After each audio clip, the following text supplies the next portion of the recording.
So Dr. Ramakrishna is a senior consultant cardiologist at Apollo Health City, Jubilee Hills, and he has expertise in various clinical and interventional cardiology techniques. Yeah.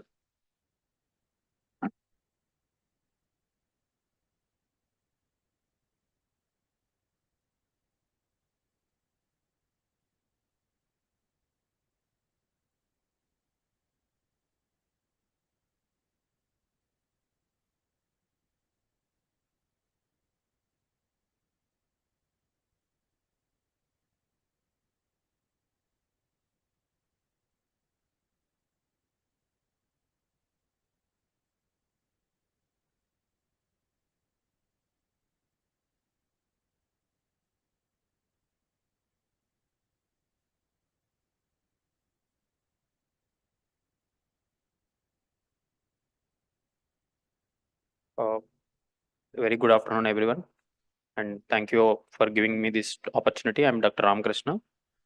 I thought of discussing guidelines, but already guidelines were extensively covered by Dr. Srinivas Kumar sir and Sandeep sir. And as a brief introduction, the coronary artery disease is the most common cause of death in India. So it's not coming. Slides.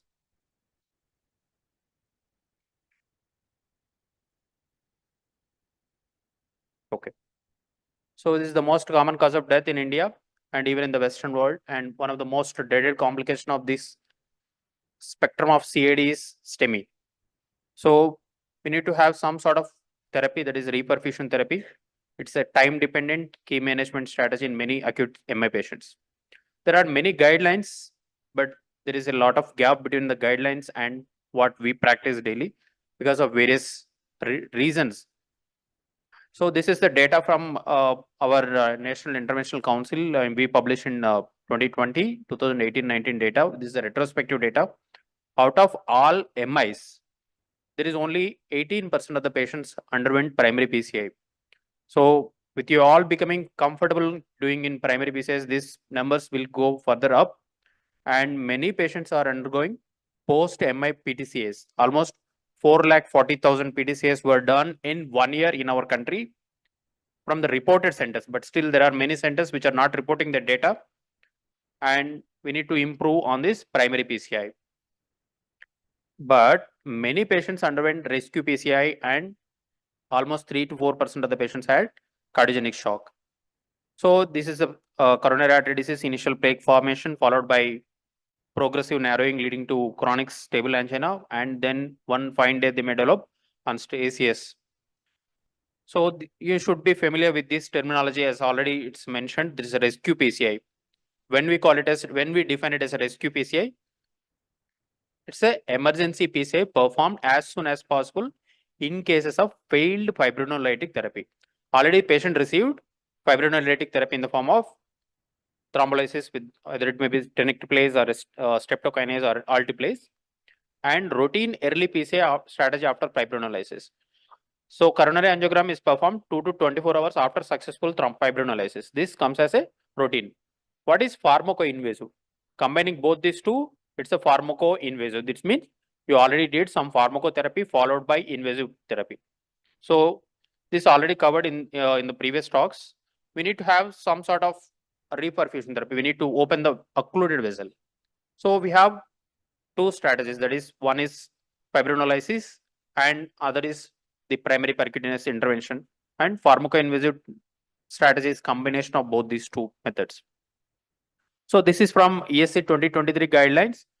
So as this is already mentioned, so if the patient present directly to a PCI capable hospital, the primary PCI is the gold standard and it is a class 1 recommendation.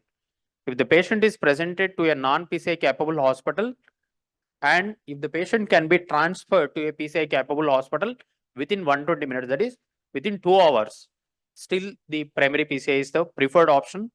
And if it is not, that is possible. Suppose if the patient is presented in a rural hospital or in a district or some of the districts or some of the states with poor medical infrastructure, you decide as early as possible for fibrinolysis. If you decided for fibrinolysis, you have to administer the fibrinolysis within 10 minutes. Like try to achieve this time period of less than 10 minutes of giving a fibrinolytic therapy to these eligible patients. So with classical STEMI. So there are various delays in the system that increases the time duration of ischemia and thereby leading to increased mortality. We need to cut down on these, whether it may be patient related or it may be system related delays. So time is muscle or time is heart. So as you delay more and more, for each 30-minute delay in STEMI patients, there is an increase in 7.4% increase in 1 year mortality, and mortality benefit with primary PCI is lost if PCI related delays exceeds more than 1 hour. If you do more than 1 hour delay, even after presenting to a PCI capable hospital, the whatever benefit you are going to give to the patient is lost within the 1 hour period. So in our country, with large difference between urban and rural areas, the fibrinolytic therapy is the best suitable for many patients that is studied in the Tamil Nadu STEMI program or STEMI India program that has shown significant reduction in mortality in the patients who presented with STEMI in the peripheral hospitals. So this already covered by Dr. Srinivas Kumar. Still PCI is the primary option. So this I'm skipping this because it's already covered. So these are the after fibrinolysis, what you have to do. Suppose if you are in a peripheral hospital, what you have to do, immediate transport to a PCI capable hospital is the class 1 recommendation.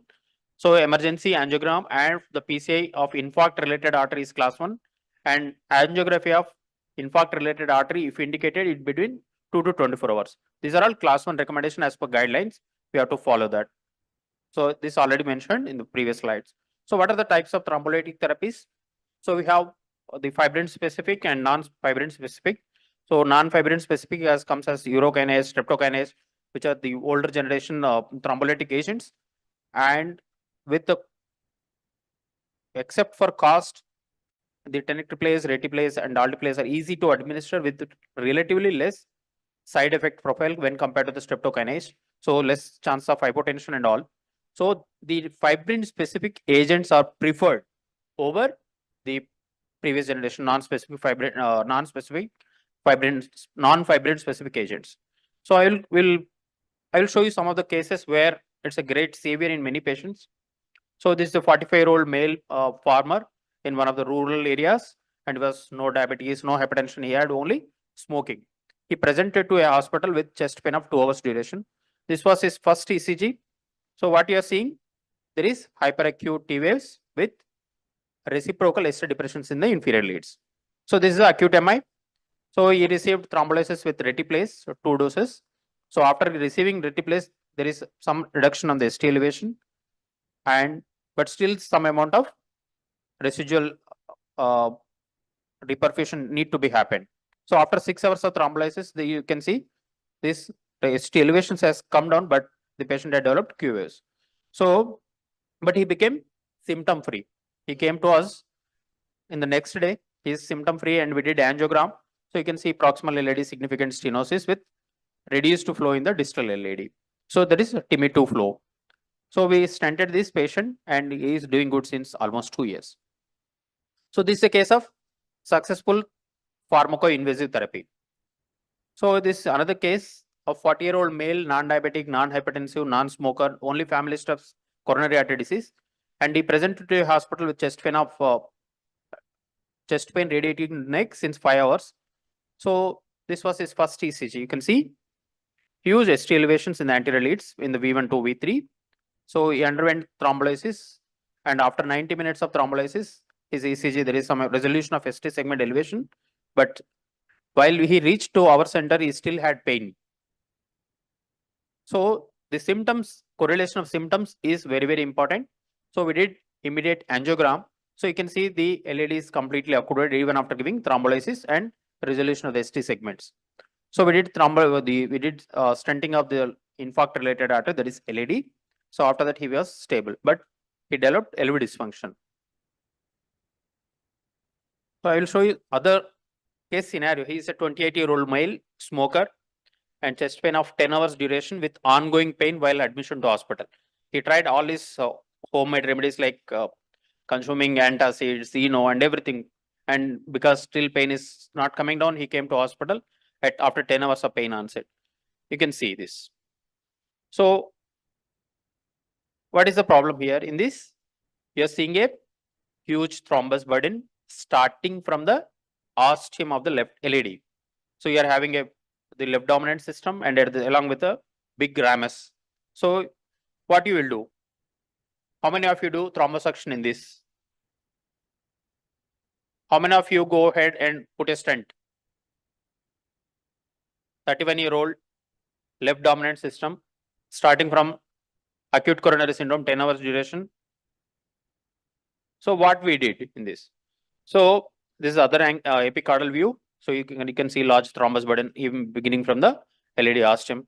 You can see only TIMI 1 flow in the LED in the distal portion of the LED, mid to distal portion. So RCA is normal. So what we did, because this patient is young, so it's still within the window period of 12 hours, we did thrombolysis. This is reverse of pharmacoinvasive, that is invasive pharmaco method. So we did thrombolysis after shifting out of the cath lab. So after 24 hours after thrombolysis, we put him on heparin infusion. After 24 hours, you can see there is almost near complete resolution of the thrombus in the LED. So even in this is before and this is after thrombolysis. So you can see the complete resolution of the thrombus in LED. This patient is kept on medical management without putting any stent, but still there is some amount of residual thrombus at the apex. This is other cranial view. So there is some amount of distal thrombus migration. So this is another case scenario of 33-year-old male, same non-diabetic, non-hypertensive, non-smoker, chest pain of 10 hours duration and increase since last 3 hours. So you can see this patient. So still this non-dominant circulation with a ramus and L6, and there is some amount of moving thrombus. There is dancing thrombus in the left distal left main with complete occlusion of the LED. So, sir, duration is around 12 hours. So we were feared about like some late complications of thrombolysis, like myocardial rupture. So we went ahead and putting a wire in this ramus and one wire in the LED. How many of you do thrombosuction in this case? There is some amount of moving thrombus in the left main, thrombosuction. So we went ahead and so the thrombus is already there in the distal left main. So we balloon dilated it and I placed a protective wire in the circumflex. That has to be done because this thrombus has to, definitely it will migrate into the other vessels. So patient already had 10 hours duration of LED occlusion. And if you occlude any other branch, even if it is a minor OM, that will be catastrophic on table. So you have to be very, very careful in these patients. So I placed a stent. So after balloon dilatation, there is some amount of flow. So still there is large amount of thrombus moving in the distal left main. So I placed a stent covering the ostium of the LED and with minimal protrusion to left main. So after stent, what will happen? This we gave some intracoronary terifibon, everything we did, but still this thrombus is dancing in the left main. So how many of you leave at this stage? So there is still some amount of thrombus, but flow is achieved in the LED. And after stenting, there is some amount of migration of thrombus into L6 and into mouth of the ramus. How many of you leave? The patient is asymptomatic. And if you are the lone cardiologist at that center, or how many of you put a stent in the circumflex? It's a TIMI 3 flow in the circumflex and ramus. So what I did is, I did some amount of intracoronary thrombolysis. I gave 10 mg of tenecteplase on table because I already gave terifibon. I have taken a chance because it increases the bleeding risk. But is a young, I gave terifibon, I gave adequate dose of heparin, but still I gave 10 mg of intracoronary thrombolysis. So I waited for 10 minutes on table. So this is after 10 minutes. There is some amount of resolution of the thrombus in the ramus, but some thrombus in the. This is after 20 minutes. After 20 minutes, you see TIMI3 flow in LED, L6, and but still there is some amount of thrombus in the diagonal, large diagonal ostium. But there is complete resolution of the thrombus in the circumflex. So this is an example of intracoronary thrombolysis. So this is a 60-year-old gentleman with chest pain of and breathlessness of 8 hours duration, and he was treated with. He presented to a hospital with borderline blood pressure of 90 millimeters of mercury, and he was treated with streptokinase at one of the peripheral centers and referred here in view of persistent shock. When we did our angiogram first, this was his first picture, that is complete occlusion of the left main. How many of you sent for surgery at this stage? Patient in shock, left main occlusion. Nobody? Okay. Then because he is in shock, we tried to open the vessel. We placed a wire in the circumflex and one wire in the LED. So even after balloon dilatation, multiple balloon dilatations, even after thrombolysis and heparin, but still there is no amount of, there is no improvement in symptoms after crossing wire and balloon. So because the BP is only 60 or 70. So this we placed a stent from left main to LED covering the circumflex ostium. After placing stent, there is some amount of flow, but the flow is not that great. So this patient was in persistent cardiogenic shock. We placed IABP after the procedure, but all the stories will not be successful at the end. So this patient died on the day 3 because of renal failure and persistent shock and sepsis. So coming to end, the timely PCI is not feasible in our country with vast differences in the infrastructure and trained doctors. So pre-hospital thrombolysis or pharmacoinvasive therapy is an important step to reduce the time delays, and early thrombolysis in India would be a suitable option. Pharmacoinvasive approach is an important option for India, and it can cater large amount of population with improved mortality and morbidity in many patients.